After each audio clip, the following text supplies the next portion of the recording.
ప్రియమైన వీక్షకులారా, ఈరోజు మనం చెప్పబోతున్న వార్త వింటే మీ గుండె మారంగా మారుతుంది.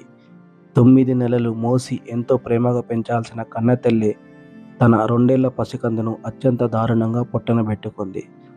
సిద్దిపేట జిల్లాకు చెందిన స్వామి జ్యోతి దంపతులు కీసర ప్రాంతంలో నివసిస్తున్నారు.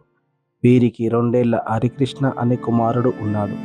అయితే భర్త విధులకు వెళ్లిన సమయంలో జ్యోతికి నవీన్ అనే వ్యక్తితో వివాహేతర సంబంధం ఏర్పడింది.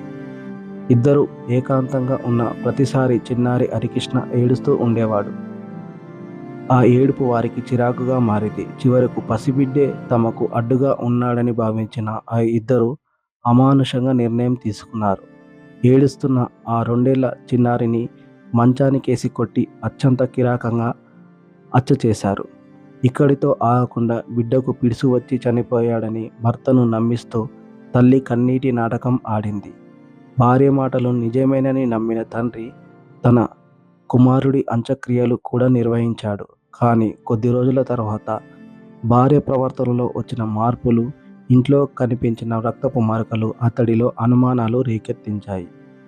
వెంటనే పోలీసులను ఆశ్రయించిన తండ్రి ఫిర్యాదుతో అసలు నిజం వెలుగులోకి వచ్చింది.